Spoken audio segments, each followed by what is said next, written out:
Welcome back students. आज की अपनी इस वीडियो में हम CBSE 2023 मैथ्स का पेपर डिस्कस करने वाले हैं और जो बेसिकली क्लास 10th के लिए हम पढ़ रहे हैं एंड इसका हम सेट 1 पढ़ेंगे और इस क्वेश्चन पेपर का कोड है 351।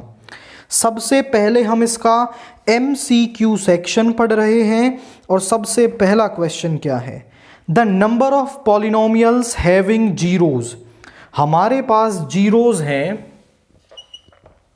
लेट से जीरोज को हम नाम दे रहे हैं अल्फा -3 बीटा इज 5।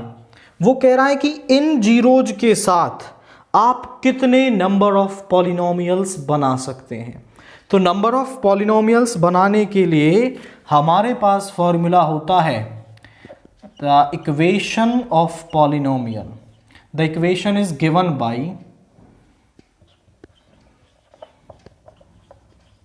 उसका फॉर्मूला क्या होता है, k into x square minus alpha plus beta into x plus alpha beta is equal to 0। ये हमारे पास क्या होती है, उस पॉलिनोमियल की इक्वेशन होती है। इक्वेशन कह रहे हैं तो सामने कांस्टेंट आएगा। अब आप देखें कि यहां पर हमारे पास अल्फा और बीटा अवेलेबल हैं, तो हम उनसे sum of zeros and product of zeros निकाल सकते हैं। तो सम ऑफ जीरोज आएगा alpha plus beta that is -3 plus 5 यानी कि 2 एंड यहां पे प्रोडक्ट ऑफ जीरोज आएगा that will be 5 into -3 that is -15। वो इक्वेशन की ना बात करके पॉलिनोमियल की बात कर रहा है। The polynomial is given bye, तो पॉलिनोमियल की जब वो बात कर रहा है तो यहां पर इज इक्वल टू का साइन नहीं आएगा, यहां वैल्यूज रखेंगे। तो यहां वैल्यूज रखने पर क्या आएगा, k into x square minus alpha plus beta आएगा -2x प्लस ये माइनस का 15 है तो -15, ये हो गया। अब आप यहां देखें तो ये वो इक्वेशंस आ गए, वो पॉलिनोमियल्स आ गए जिनके की जीरोज -3 एंड 5 होंगे। अब आप यहां k की वैल्यू 1 रखिए तो पॉलिनोमियल क्या आएगा, वो आएगा x square -2x -15 that is our required px। k की वैल्यू 2 रखिए तो यहां आएगा 2x square -4x -30 that is also px and k की वैल्यू यहां आप n रखिए तो आप k की n इनफाइनाइट वैल्यूज रख सकते हैं।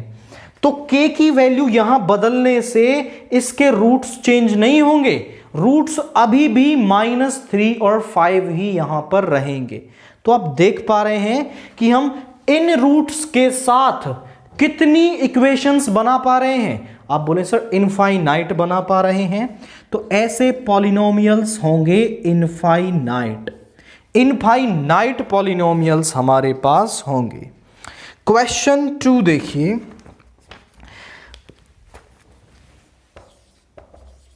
the pair of equations ax plus 2y is equal to 9 and 3x plus by is equal to 18 represent parallel lines where a and b integers are if।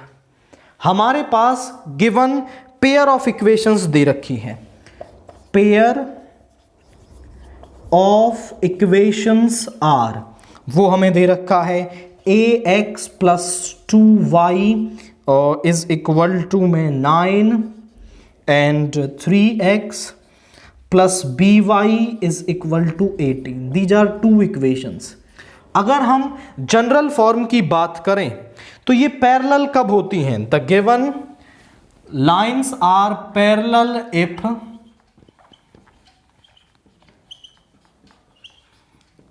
if a1 upon a2 is equal to b1 upon b2 is not equal to c1 upon c2। अगर ये condition होती है तो हमारी जो given lines हैं वो parallel होती हैं। A1 B1 C1 A2 B2 C2 values को रख लो तो यहां आ जाएगा A/3 is equal to 2/B is equal to 9/18। अब इसके तो बराबर नहीं होनी चाहिए, ये दोनों बराबर होनी चाहिए।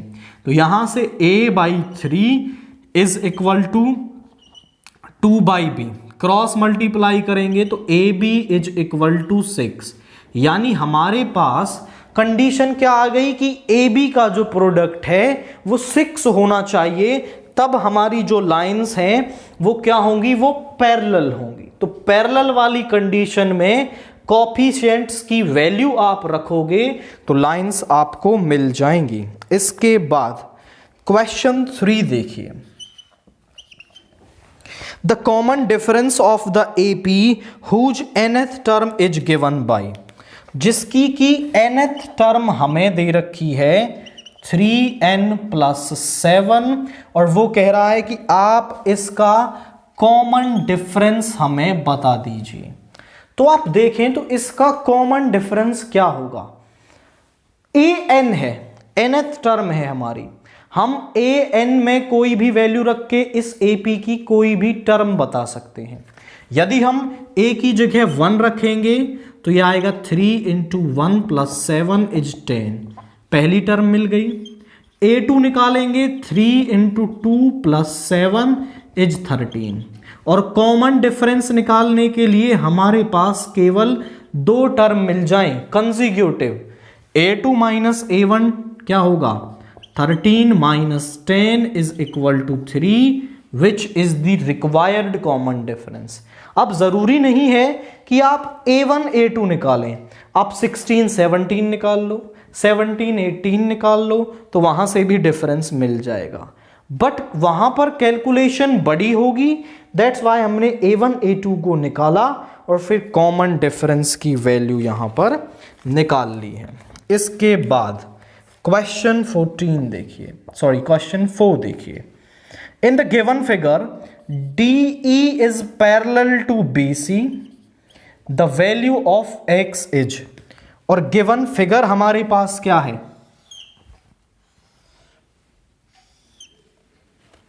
This is A B C and this is DE, ये हमारे पास क्या है, DE है। और ये वाली साइड हमारे पास 2 है, ये वाली साइड 3 है, ये है 4 सेंटीमीटर और ये है x सेंटीमीटर। अब ये DE जो है इस BC के पैरेलल दे रखा है।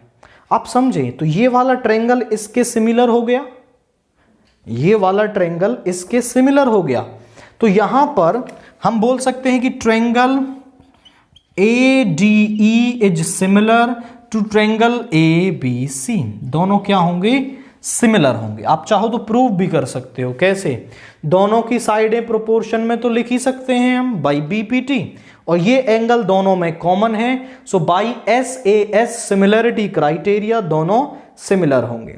दोनों सिमिलर हैं तो हम इन्हें आपका किस में लिख सकते हैं, इनकी साइड्स को प्रोपोर्शन में लिख सकते हैं,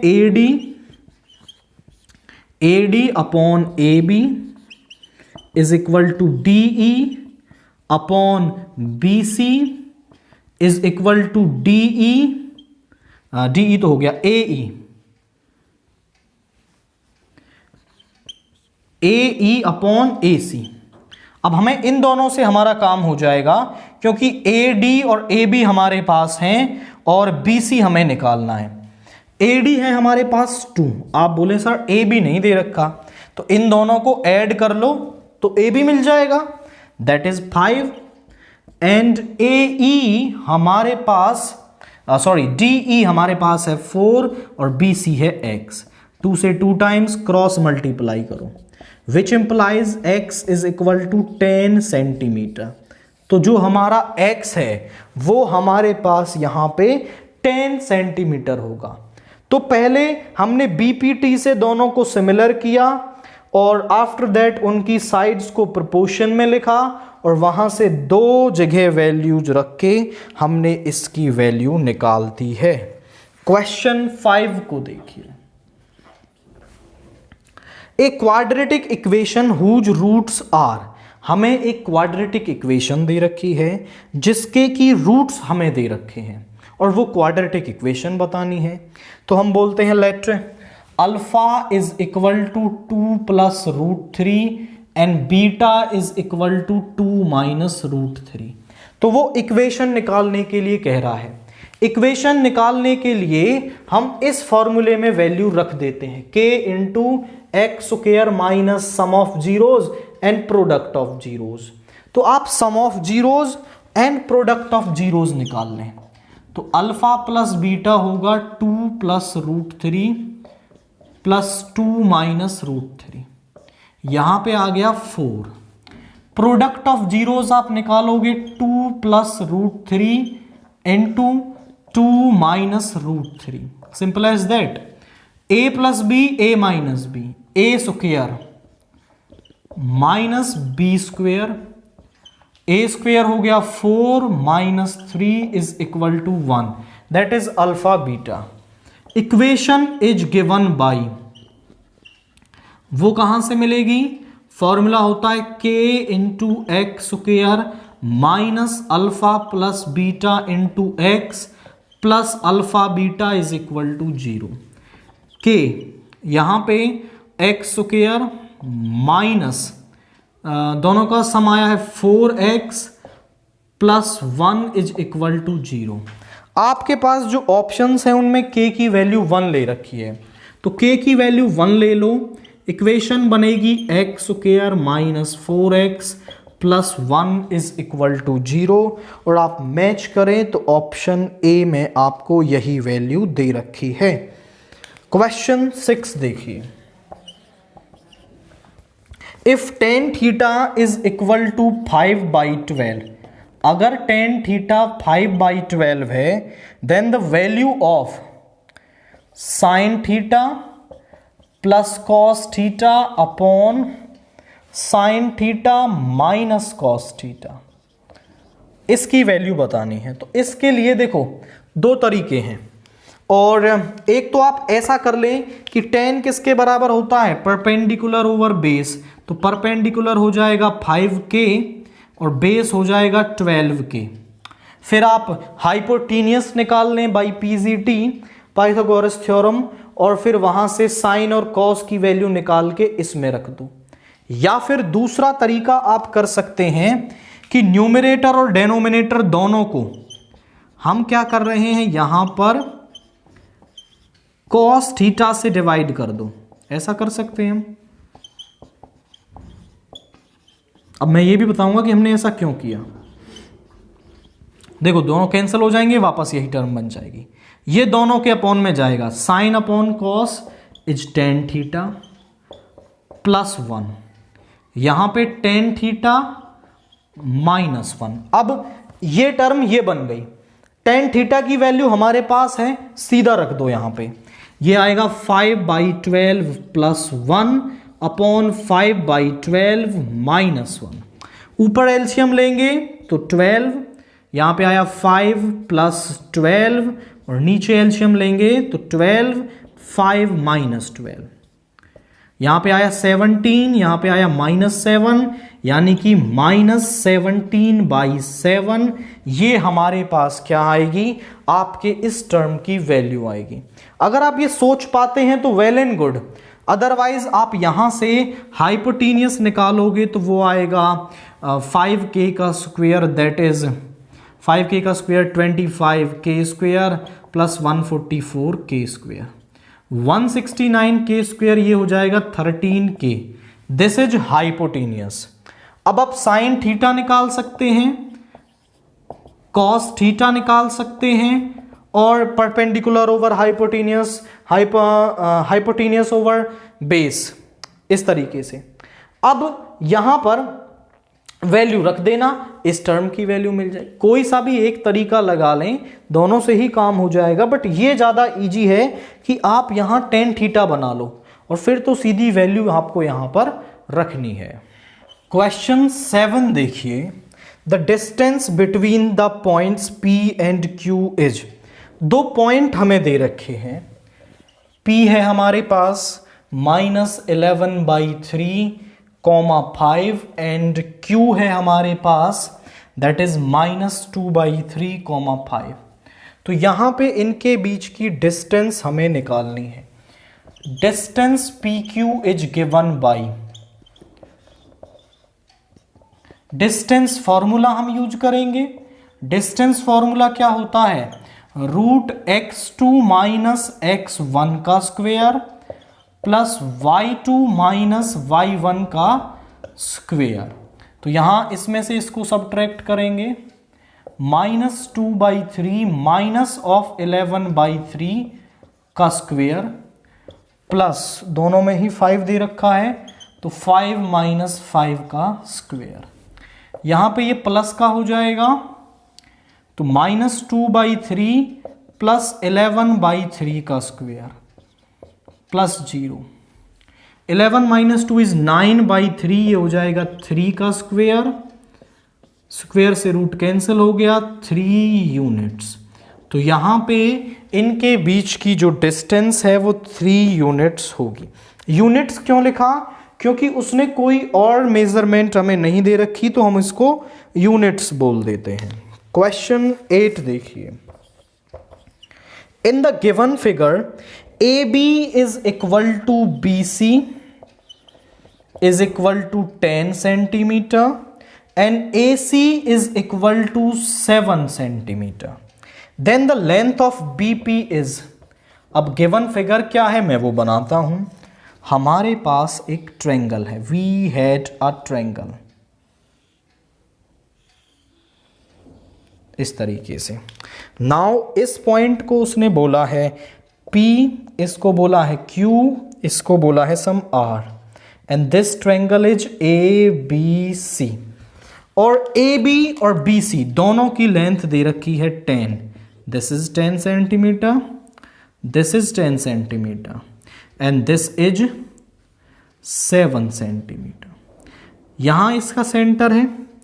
अब हम इसमें कुछ पॉइंट्स को मिला लेते हैं। अब देखो तो OR टेंजेंट है, OQ भी टेंजेंट है, OP भी टेंजेंट सॉरी रेडियस है। OP, OQ and OR are radius. This is point of contact, this is point of contact. तो AR और AP एक्सटर्नल पॉइंट से टेंजेंट हो गए और दोनों इक्वल होते हैं। AR is equal to AP, क्योंकि हम किसी भी सर्कल पर एक एक्सटर्नल पॉइंट से दो टेंजेंट बनाते हैं तो दोनों इक्वल लेंथ के होते हैं।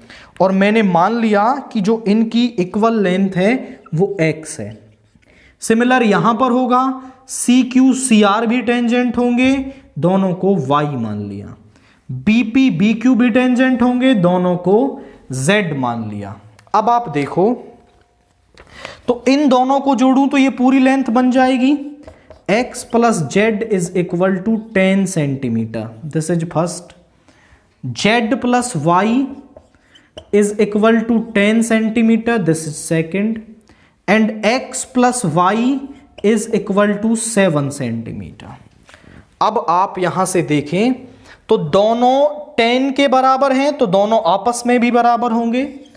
फ्रॉम फर्स्ट एंड सेकेंड हमारे पास क्या होगा, x plus Z is equal to Z plus Y. ये होगा x plus Z is equal to Z plus Y. Z से जेड कैंसिल हो गया, यहां पे आ गया x is equal to Y. अब ये x is equal to Y आप यहां रख दें थर्ड में, तो यहां पे आ जाएगा y plus y is equal to 7 and 2y is equal to 7, y is equal to 7/2। तो y तो आ गया 7/2। क्योंकि y और x दोनों बराबर हैं तो x भी इतना ही होगा, ये मिल गया। यहां रखो x प्लस जेड, x है 7/2 plus Z is equal to 10, इस तरफ ले जाओ। 10 माइनस 7/2 यानी 20 माइनस 7/2, 13/2 यानी 6.5 सेंटीमीटर। तो यहां पर जो z की लेंथ है वो 6.5 सेंटीमीटर होगी। एंड क्वेश्चन में वो कह रहा था बीपी निकाल दो, तो बीपी को हमने माना था जेड, और बीपी जेड के बराबर कितना आ रहा है 6.5 सेंटीमीटर, यानी जो बीपी है वो 6.5 सेंटीमीटर। एक छोटी सी प्रॉपर्टी की लेंथ ऑफ टेंजेंट इक्वल होगी, फिर उसके बाद ऐड करके इक्वेशंस बनाई, इक्वेशंस को सॉल्व किया और एक्स वाई जेड की वैल्यू मिलते ही हमें बीपी की वैल्यू मिल गई है। इसके बाद क्वेश्चन 9 देखिए, water in a river which is 3 metre deep. एक रिवर है हमारे पास और वो है 3 मीटर डीप। मान लो ऐसे वो रिवर बह रही है, यहां से उसकी जो डेप्थ है वो 3 मीटर है, ऐसे उसकी डेप्थ है।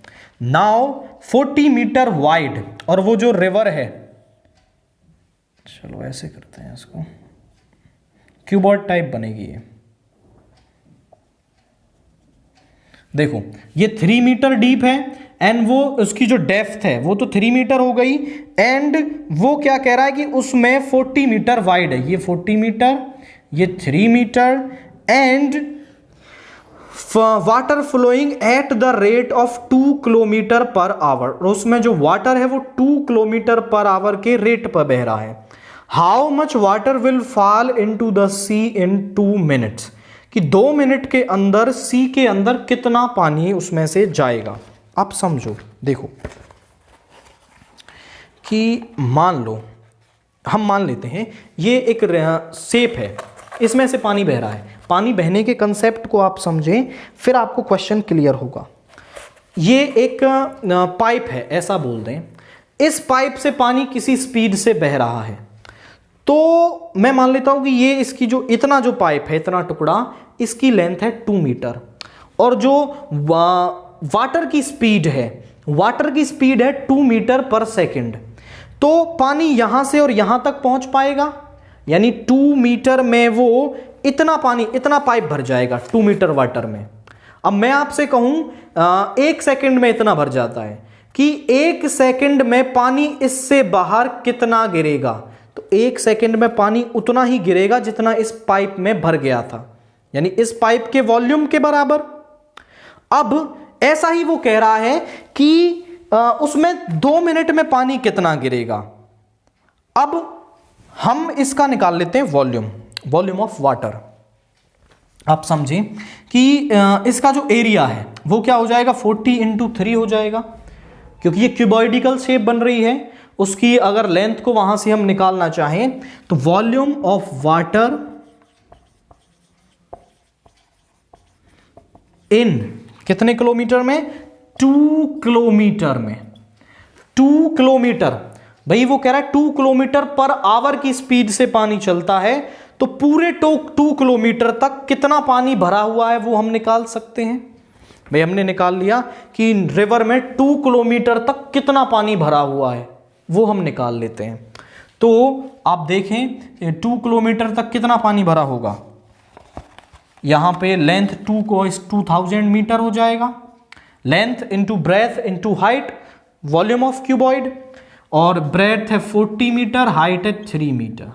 दिस इज द वॉल्यूम, यानी कि आप इसे लिख सकते हैं 2000 into 40 into 3 into metre cube.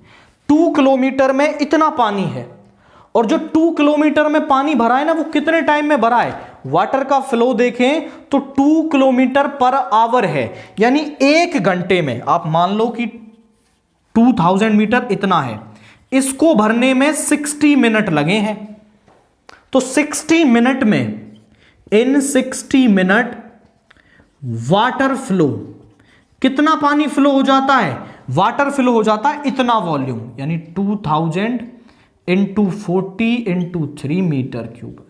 1 minute में कितना होगा, 2000 into 40 into 3 metre cube by 3, 60। आप मैं समझे कि क्या कह रहा हूं, 60 मिनट में इतना पानी भर जाता है रिवर में।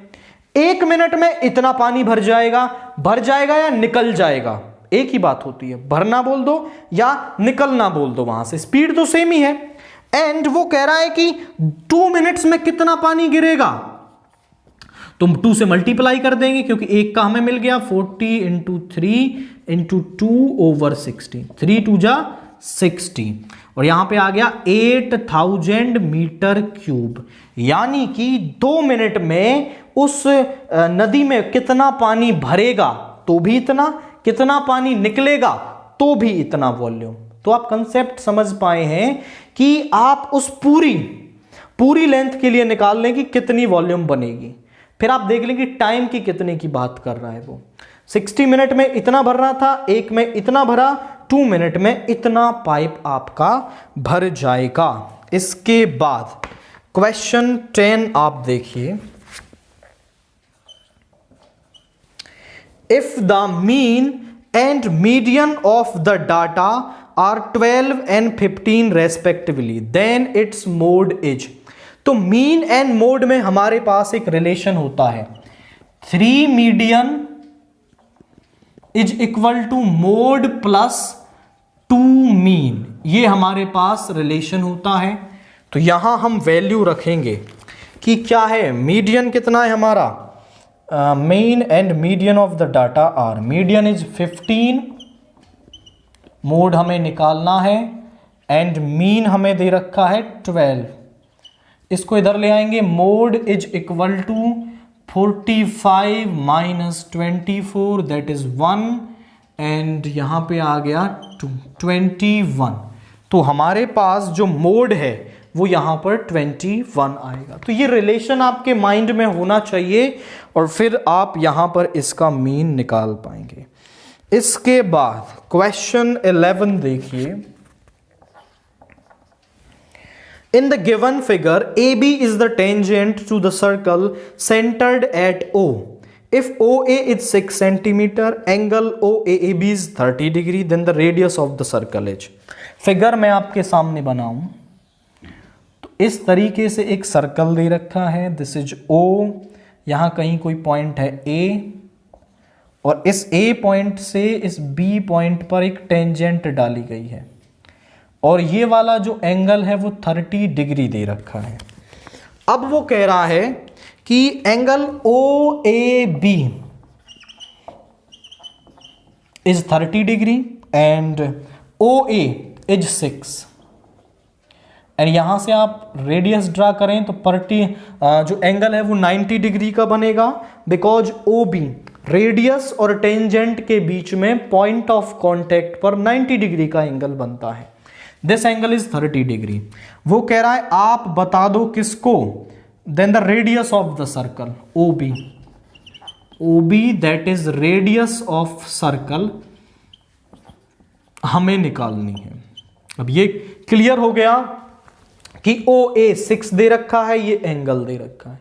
तो हम ट्रिग्नोमेट्री का यूज कर लेते हैं in triangle OBA, in triangle OBA। तो यहां पर OB अपॉन OA। अब देखो ये वाली साइड तो होगी base, this is perpendicular, this is hypotenuse. Angle से राइट 90 डिग्री के एंगल की तरफ चलें तो जिस साइड पर आप चल रहे हैं वो बेस, उससे अगली साइड परपेंडिकुलर, बची हुई हाइपोटेनियस। तो OB जो है हमारा वो है परपेंडिकुलर ओवर हाइपोटेनियस, ये होता है साइन 30 डिग्री। OB तो हमें निकालना है, OA की लेंथ हमें पता है, इसको इस तरफ ले आओ, OA इंटू साइन 30, OA है 6 और साइन 30 होता है 1/2 यानी 3, so this is 3 centimetre. OB यानी रेडियस ऑफ सर्कल हमारे पास 3 सेंटीमीटर होगी। इसके बाद क्वेश्चन 12 देखिए, 2 10 30 अपॉन 1 प्लस 10 स्क्वायर 30, इसकी वैल्यू क्या होगी वो ऑप्शंस में आपको निकालनी है। तो आप यहां पर देखें तो हम इसमें वैल्यू रख लेते हैं 2 10 30। 10 30 की जो वैल्यू है वो होती है हमारे पास 10 30 होता है हमारे पास 1/√3। यहां पर 1 प्लस 1/√3 हो जाएगा 1/3। एलसीएम लेंगे, सो दिस इज 3 3 प्लस 1, ये सबसे ऊपर चला जाएगा 2/√3 इंटू 3/4, √3 से √3 दैट इज √3/2। अब एग्जैक्टली जो वैल्यू है वो ऐसी आपको नहीं दे रखी है, वो आपको कुछ इस तरीके से दे रखा है, sin 60, tan 60, cos 60, sin 30। अब आप देखो कि sin 30 की वैल्यू दैट इज, मैं आप लिख देता हूं यहां पर, ऑप्शन ए है sin 60, बी है हमारे पास cos 60 एंड सी है हमारे पास tan 60 एंड डी है हमारे पास दैट इज sin 30। आप देखें तो अब आप देखो sin 30 की वैल्यू कितनी होती है, sin 30 होता है 1/2, यानी ये तो इसके बराबर नहीं होगा। tan 60 होता है √3, ये भी नहीं होगा। cos 60 होता है 1/2, ये भी नहीं होगा। sin 60 होता है √3/2, तो ये वैल्यू हो जाएगी, क्योंकि आप √3/2 को क्या लिख सकते हो, आप इसको sin 60 भी लिख सकते हो। तो ऑप्शन ए यहां पर टिक हो गया। अब आप बोले सर आपने पहले ही क्यों नहीं लिख दिया, तो हम ऑप्शंस के अकॉर्डिंग काम करेंगे, क्योंकि √3/2 आपका क्या होता है, cos 30 भी होता है, बट cos 30 ऑप्शंस में नहीं है, तो हमें ऑप्शंस के अकॉर्डिंग काम करना है। जो ऑप्शन दे रखे हैं उसके अकॉर्डिंग यहां पर वैल्यू लिखनी है। क्वेश्चन 13 देखिए, in triangle ABC and triangle DEF, दो ट्रायंगल्स के अंदर AB/DE and BC/FD, which of the following makes the two triangles similar. तो हमें दो ट्रायंगल दे रखे हैं, ABC, दूसरा ट्रायंगल है DEF, और हमें एक क्राइटेरिया दे रखा है that AB/DE is equal to BC/FD। तो इन ऑप्शंस में से कौन सा इसको क्या है, सिमिलर बनाएगा। आप समझेंगे, इससे पहले आप थोड़ा सा एक क्राइटेरिया समझे। मान लो ये ABC और दिस इज PQR है। अगर मुझे AB/PQ is equal to BC/QR, यानी ये वाली साइड इसके, ये वाली साइड इसके प्रोपोर्शन में दे रखी है, और इन दोनों साइड के बीच में बनने वाला एंगल इक्वल हो, angle B is equal to angle Q, तो मैं बाई SAS सिमिलरिटी क्राइटेरिया कह सकता हूं कि दोनों ट्रायंगल्स क्या होंगे, सिमिलर होंगे। मतलब दोनों साइडें प्रोपोर्शन में होनी चाहिए और उनके बीच में बनने वाला एंगल इक्वल होगा, तो triangles by SAS similarity criteria similar होंगे। तो यहां चेक करें, AB/DE ये इसके प्रोपोर्शन में, BC/FD ये इसके प्रोपोर्शन में है। आप चेक करो, इन दोनों साइड्स के बीच में जो एंगल है वो तो बन रहा है B, और इन दोनों के बीच में बन रहा है D, यानी एंगल B यदि एंगल D के इक्वल होगा तो ये क्या बना देगा, मेक्स द ट्रायंगल सिमिलर। ये इन दोनों ट्रायंगल्स को क्या कर देगा, सिमिलर कर देगा। और यही हमें चेक करना था कि किन दोनों साइड के बीच में। अब ऐसा नहीं करना कि BE के, नहीं, आप चेक करें कि कौन सी दो साइडें प्रोपोर्शन में दे रखी हैं, एंड फिर उनके बीच के एंगल को लिखें और बात बन जाएगी। इसके बाद क्वेश्चन 14 देखिए, the 11th term from the end of the AP tan 74 - 62 is.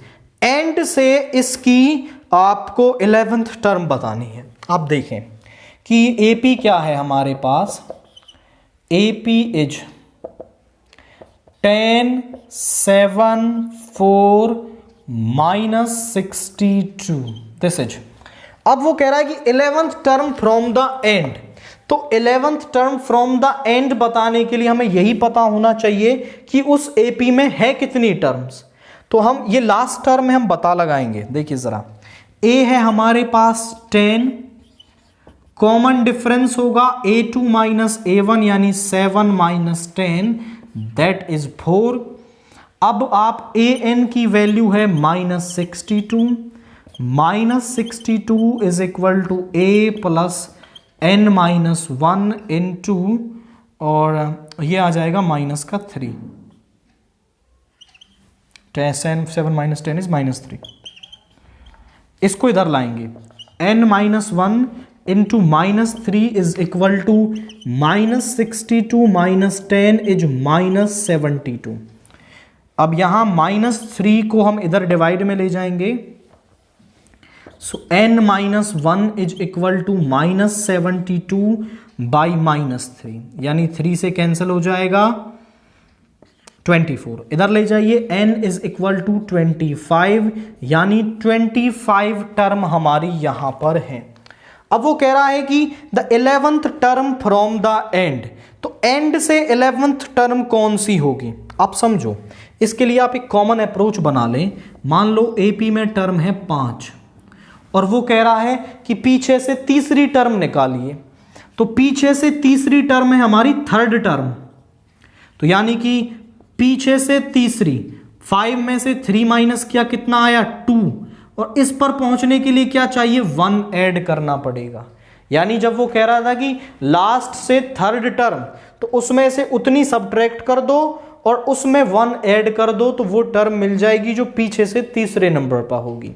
अब थोड़ा बड़ा करते हैं, एग्जाम्पल लो अब 10 तक, और अब वो कह रहा है कि अब पीछे से आप कुछ उल्टा हो गया, 9 8 7 8 9 10, आप पीछे से फोर्थ टर्म निकालिए, लास्ट से फोर्थ टर्म, तो लास्ट से फोर्थ टर्म आप गिन पा रहे हैं कि वो 7th टर्म है।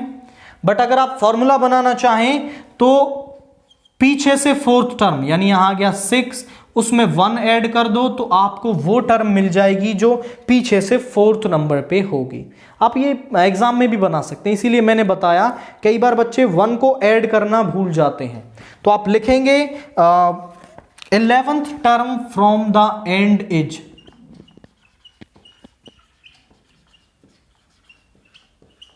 टर्म फ्रॉम द एंड क्या होगी हमारे पास, वो होगी, टोटल है 25, उसमें से 11 माइनस करेंगे और 1 उसमें ऐड कर देंगे, तो यहां पे आ गया ये 4, और ये आ गया आपका 1 प्लस 1 इज 15th टर्म, यानी पीछे से 11वीं जो टर्म है वो आपकी 15th टर्म यहां पर होगी। और आप 15th टर्म इसकी निकाल सकते हैं, वो होगी a प्लस 14d, यानी a है हमारे पास 10 plus 14 into d is nothing more than but 3, यहां पे आ गया 10 माइनस 42 यानी -32। तो जो इसकी 15th टर्म है वो क्या होगी हमारे पास, वो -32 हमारे पास आएगी। यानी एक बेसिक अप्रोच आप बना लें, पहले तो आप उसमें नंबर ऑफ टर्म्स कितनी है ये निकालो, आफ्टर दैट फिर आप निकालें कि पीछे से 11वीं टर्म एक्चुअली में कौन सी टर्म होगी, तो वो 15th थी, और फिर 15th टर्म निकालना तो यहां पर इजी है। क्वेश्चन 15 देखिए, 2 coins are tossed together, the probability of getting at least one tail is, 2 coins are tossed, total number of cases, तो टोटल नंबर ऑफ केसेज हमारे पास कितने आएंगे, तो वो आप देखिए, टोटल केसेज, नंबर ना लिखें, टोटल केसेज। तो आप देखो जब 2 कॉइन्स को उछाला जाता है तो क्या बनता है, हो सकता है कि दोनों हेड आए, एक हेड एक टेल, टेल हेड, या फिर दोनों ही टेल आ सकते हैं। अब वो कह रहा है कि प्रोबेबिलिटी किसकी निकालनी है, find the probability of getting at least one tail is, let a denotes the event of getting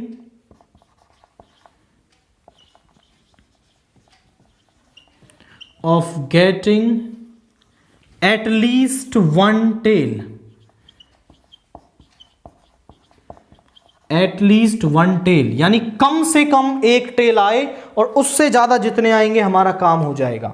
यानी देखो एच टी भी इसमें आ जाएगा, टी एच भी इसमें आ जाएगा और टी टी भी इसमें आ जाएगा। देखो कम से कम एक है, ज्यादा से ज्यादा कितने भी हो जाएं। अब हमें निकालना है पी ऑफ ए, तो फॉर्मूला तो एक ही होता है, favourable number of cases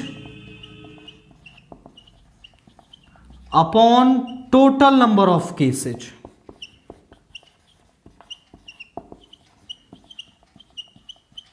favourable number of cases upon total number of cases. तो फेवरेबल नंबर ऑफ केसेज कितने हैं 3 और टोटल नंबर ऑफ केसेज कितने हैं 4। अब देखो इसमें ये प्रोबेबिलिटी आ गई। दो केस इंपॉर्टेंट आते हैं, एक आता है एट लीस्ट का और एक आता है एट मोस्ट का। एट लीस्ट मतलब कम से कम, एट लीस्ट मतलब कम से कम, हिंदी से याद रखना है। और एट मोस्ट मतलब ज्यादा से ज्यादा। अगर वो बोलता एट मोस्ट वन टेल, तो एट मोस्ट वन टेल में कौन कौन से एलिमेंट आते, एट मोस्ट वन टेल, तो एट मोस्ट वन टेल में हमारे पास यहां पे आते। अब देखो कि ज्यादा से ज्यादा एक टेल होना चाहिए, नहीं होगा तो भी हमारा काम चल जाएगा। यानी यहां पे आता H T, T H and H H, नहीं होगा तो भी हमारा काम हो जाएगा। ये आता एट मोस्ट का। तो इन दोनों में डिफरेंशिएट अगर आप कर पाए, हिंदी याद रहेगी तो कर पाओगे, फिर प्रोबेबिलिटी निकालना इजी है। इसके बाद क्वेश्चन 16 देखिए। In the given figure AC and AB are tangents to a circle centered at O. If angle COD is 120 degree, then BAO is equal to। मैं फिगर बनाता हूं पहले आपके सामने। हमारे पास एक सर्कल है, वी हैड अ सर्कल, इस तरीके से। यहां एक A पॉइंट है और इससे दो पॉइंट्स पर टेंजेंट डाली गई है, B पर एंड C पर। इसको थोड़ा फाइन बनाएंगे आप, C पर। यहां O पॉइंट है और इस तरीके से एक डायमीटर पास हो रहा है जो इस एंगल से निकल रहा है, यहां सेंटर से मिल रहा है। आप इस B पॉइंट से यहां रेडियस, C पॉइंट से रेडियस बना सकते हैं। एंड इनका नाम है, इसका नाम है O, इसका नाम है D। और ये वाला जो एंगल है वो 120 डिग्री आपको दे रखा है। एंड आप देखें तो angle COD is equal to आपको दे रखा है 120 डिग्री। एंड BAO बताना है, BAO यानी ये वाला एंगल निकालना है। आप समझे, देखो ये वाला एंगल प्लस, इसको नाम दे दें कुछ, एंगल 1 इसको नाम दे दें कुछ, एंगल 2 इस, और ये तो हमारा 90 डिग्री का होगा, because this is angle between radius and the tangent, और रेडियस और टेंजेंट के बीच में एंगल 90 डिग्री का बनता है। अब आप देखो तो एंगल 1 प्लस ये वाला एंगल प्लस 120 डिग्री, ये होगा 180 डिग्री का, बिकॉज ये लाइनर पेयर, या फिर कह सकते हो आप लाइनर पेयर एंगल्स। ये क्या है, हमारे लाइनर पेयर एंगल्स हैं, और लाइनर पेयर एंगल्स का सम 180 डिग्री होता है। या फिर ऐसा कह सकते हो कि एंगल्स ऑन स्ट्रेट लाइन, तो एंगल 1 हमें मिल गया 60 डिग्री का। और हम ये जानते हैं कि यहां पर इस तरीके से जब केस बनता है तो ये जो लाइन है जो सेंटर से मिलती है, इन दोनों एंगल्स को भी बाइसेक्ट करती है और इन दोनों को भी। या फिर आप लिखें यहां पर कि now in triangle BOA, in triangle BOA and COA, in triangle COA। आप देखिए जरा यहां पे क्या होगा कि this side, okay, AB is equal to AC, AB is equal to AC because tangents from external point are equal, tangent from external point are equal, वो equal होती हैं। एंड यहां पे आप लिखेंगे कि this AO is equal to AO, ये दोनों में कॉमन साइड है। And angle B is equal to angle C because both are of 90 degree. अब देखें RHS, right hypotenuse side, by RHS triangle BOA is congruent to triangle COA। ये दोनों क्या होंगे? कॉन्ग्रुएंट होंगे। और अगर ये कॉन्ग्रुएंट है तो एंगल 1 एंगल 2 के और ये वाला एंगल इसके कॉन्ग्रुएंट होगा। So angle 1 is equal to angle 2 by CPCT। तो एंगल 1 आया था 60 का, एंगल 2 भी हो गया 60 डिग्री का। अब आप इस ट्रायंगल में ले लो, in triangle AOB, in triangle AOB आप बोले एंगल 2 प्लस 90 डिग्री, ये वाला एंगल प्लस एंगल BAO, सभी का सम कितना होगा? 180 डिग्री होगा। एंगल 2 है 60, 90 प्लस 60 इज 150, इधर चला जाएगा। Angle BAO is 180 minus 150 is 30 degree, यानी जो एंगल BAO है हमारे पास उसकी वैल्यू 30 डिग्री यहां पर होगी। तो एक बेसिक सी अप्रोच हमने लगाई।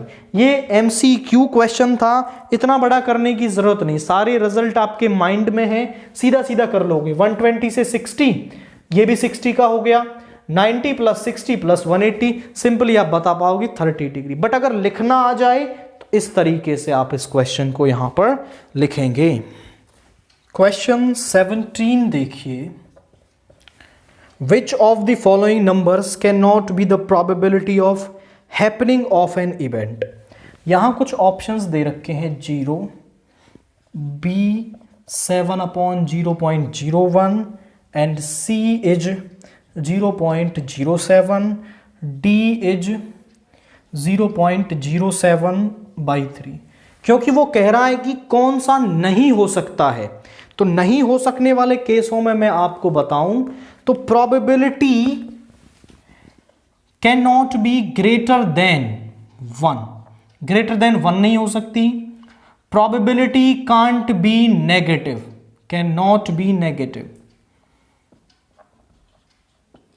प्रोबेबिलिटी नेगेटिव भी नहीं हो सकती। 0 हो सकती है, ये हो सकता है। अब यहां से पॉइंट को हटाओगे तो 7/1 इंटू 100 यानी 700, ये नहीं हो सकता। 1 से बड़ी आ गई यानी ये, इसको भी चेक कर लो, 7/100 1 से छोटी है, हो सकती है। और यहां पे आ गया 7/300, यानी केवल ये केस नहीं हो सकता कि यहां पे प्रोबेबिलिटी 700 आ रही है। तो 2 केस होते हैं, probability can't be negative, negative नहीं हो सकती, एंड 1 से बड़ी नहीं हो सकती। 0 हो सकती है, 1 हो सकती है। और इसके बाद है question 18। If every term of statistical data consisting of n terms is decreased by 2, then the mean of the data, मतलब कोई statistical data है x1, x2, xn, इसकी हर वैल्यू को 2 से डिक्रीज कर दिया जाता है, यानी हर वैल्यू को x1 minus 2, x2 minus 2 and xn minus 2 ऐसा कर देते हैं। तो क्या होगा? इसका जो मीन है वो क्या होगा? Mean is decreased bye 2। आप समझे, जैसे मान लो 3 नंबर है आपके पास, 1 2 3, तीनों का मीन निकाल रहे हो, तो ये आएगा आपका 6/3 दैट इज 2। अब यहीं पे मैं इसके डाटा को 2 बढ़ा देता हूं, तो पहली वैल्यू बन जाएगी आपका 3, इसमें 2 ऐड करेंगे 4, इसमें हो जाएगा 5, 3 + 4 + 5/3, 12/3 यानी कि 4।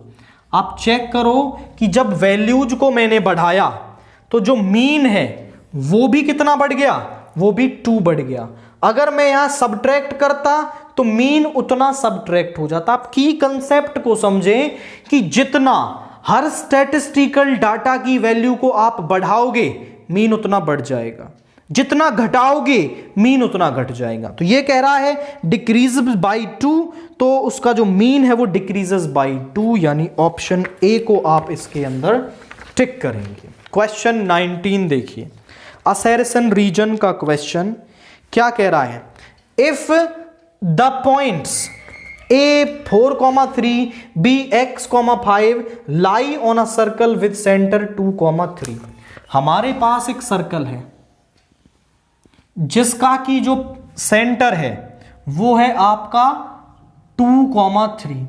यहां एक पॉइंट है, यहां एक पॉइंट है, that are A and B। B है हमारे पास x,5 एंड A है हमारे पास दैट इज 4,3। अब वो कह रहा है x की वैल्यू निकालो, तो क्या कंसेप्ट हम यूज करेंगे। देखो OA और OB दोनों बराबर होंगे because both are radius of the circle, और रेडियस है तो दोनों बराबर होंगे। अब दोनों में डिस्टेंस फॉर्मूला लगाओ। OA निकालने के लिए डिस्टेंस फॉर्मूला वो होगा 4 माइनस 2 का स्क्वायर प्लस 3 माइनस 3 का स्क्वायर, इसका root that is OA। OB निकालो तो OB हो जाएगा x माइनस 2 का स्क्वायर प्लस 5 माइनस 3 का square.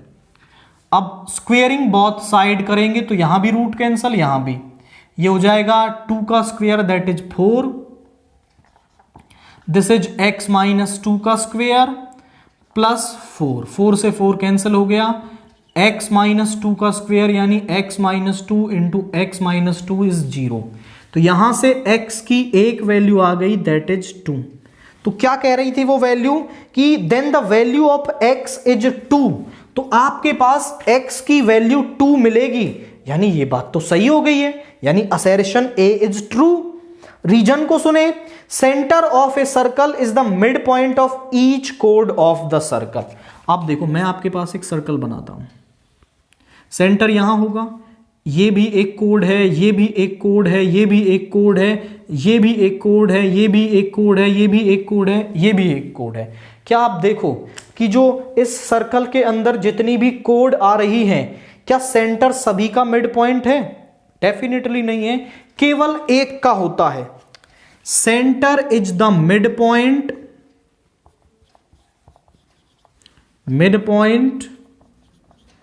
of only one code,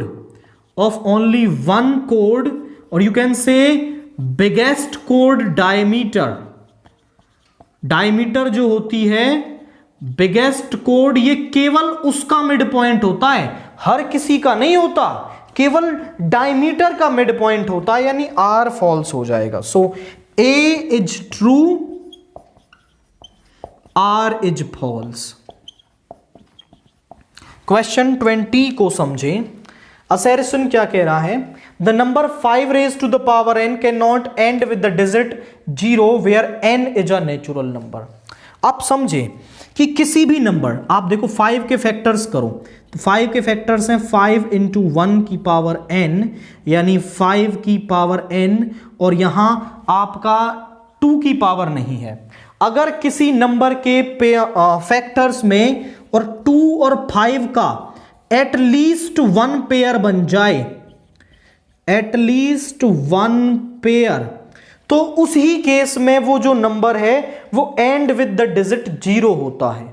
अगर 2 और 5 दोनों प्रेजेंट नहीं है तो n की वैल्यू कुछ भी हो जाए, वो नंबर आपका 0 के साथ एंड नहीं हो सकता। अब वो कह रहा है द नंबर 5 की power n can not end with the digit 0 where n is a natural number. तो सही बात है, क्योंकि 5 की पावर n में 2 फैक्टर नहीं है, so A is true. And R को पढ़ें, prime factorization of 5 has only 2 factors. बिल्कुल सही बात है कि 5 के 2 फैक्टर होते हैं, 1 एंड 5। 5 भी इसका एक फैक्टर है और 1 भी एक फैक्टर है। इनफैक्ट 1 तो सभी का फैक्टर होता है, 1 is a factor of all the numbers. But वो कह रहा है प्राइम फैक्टर्स, वन ना प्राइम होता है ना कंपोजिट होता है, कभी कभी दोनों भी हम इसको ले लेते हैं, बट वन ना प्राइम है ना कंपोजिट है। तो 5 का केवल 1 प्राइम फैक्टर होता है और ये कह रहा है ये 2 होते हैं, तो बात गलत हो गई ना। So A is true and R is false. A तो ट्रू होगा और आर जो है हमारा वो फॉल्स होगा। इसके बाद क्वेश्चन 21 का ए पार्ट देखिए। The line segment joining the points A 4, -5, B 4, 5 is divided by the point P, AP ratio AB 2:5, then find the coordinates of the P। हमारे पास एक लाइन है that is AB। A के coordinates हैं हमारे पास 4, -5, B के coordinates हैं 4, 5 and यहां पर P पॉइंट है जो इसको किस रेशो में डिवाइड करता है, AP रेशो AB हमें दे रखा है 2:5, यानी AP तो 2 के बराबर है और AB दे रखा है हमें पूरे में से इसको घटा दो, 5 पूरा है 5, AP है 2, तो ये जो PB है वो आ जाएगा 3, यानी 2:3 में डिवाइड करता है। और हमने मान लिया कि P के कोऑर्डिनेट्स हैं x, y। आपको ये लिखना पड़ेगा, थोड़ा टेक्निकली सोचना पड़ेगा कि AP रेशो AB दे रखा है, AP रेशो AB, AP तो 2 हो गया सिंपल, ये AB है पूरा, हमें चाहिए PB, तो पूरे में से इसका रेशो घटा देंगे तो PB का रेशो मिल जाएगा। अब बाइसेक्शन फॉर्मूला हम कर सकते हैं। Coordinates of P using section formula, section formula हम यूज कर लेंगे। सो दैट विल बी, इधर इसकी मल्टीप्लाई इधर इसकी multiply, 2 × 4 is 8, 3 × 4 is 12 over 2 + 3 and 2 5s are 10 plus 3 - 5 यहां पे आ जाएगा माइनस का 15 by 2 + 3। सो यहां से कोऑर्डिनेट्स ऑफ P क्या आ जाएंगे, कोऑर्डिनेट्स ऑफ P वो आ जाएंगे हमारे पास 20/5 दैट इज 4 -5/5 इज -1, यानी कोऑर्डिनेट्स ऑफ P आ जाएंगे 4, -1। इसके और वाला पार्ट देखिए, point P x, y is equidistant from the point, यानी कि एक पॉइंट P है दैट इज x, y और वो एक A पॉइंट से, यानी जो है 5, 1 एंड एक B पॉइंट है हमारे पास 1, 5, इन दोनों से इक्विडिस्टेंट है। इक्विडिस्टेंट का मतलब दोनों से डिस्टेंस बराबर है, तो आप शो कर दीजिए to prove x is equal to Y, आप x is equal to y prove कर दीजिए। आप बोलेंगे here PA is equal to PB equidistant, दोनों हमें इक्विडिस्टेंट दे रखे हैं। यूजिंग डिस्टेंस फॉर्मूला क्या होगा, जब हम PA डिस्टेंस निकालेंगे, यानी 5 - x का स्क्वायर प्लस 1 - y का स्क्वायर इसका root is equal to 1 - x का स्क्वायर प्लस 5 - y का square. This is the key concept for this question कि दोनों की डिस्टेंस को बराबर रख लेंगे, इसीलिए तो उसने दिया है ताकि हम दोनों डिस्टेंस को बराबर रख पाएं। तो यहां से आप देखें, squaring both side, root cancel हो जाएगा, 5 - x का square 25 plus x square minus 10x, a - b का होल स्क्वायर, 1 का square 1 plus y square minus 2y, 1 plus x square minus 2x, 25 plus y square minus 10y।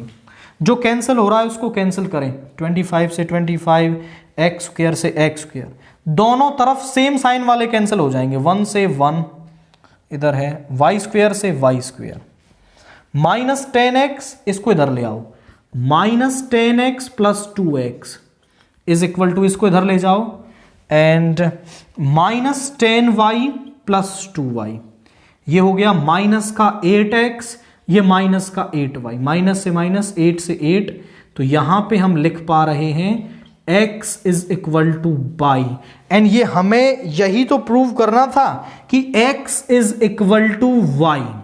क्यों? तो हमने क्या formula use किया है कि दोनों इक्विडिस्टेंट थे, तो हमने वहां पर उनकी डिस्टेंस निकाली और उसको बराबर रख लिया, एंड आफ्टर दैट फिर हमें शो करना था x is equal to y, जरूरी कैलकुलेशन की, एंड हम अपने रिजल्ट पर पहुंच गए हैं।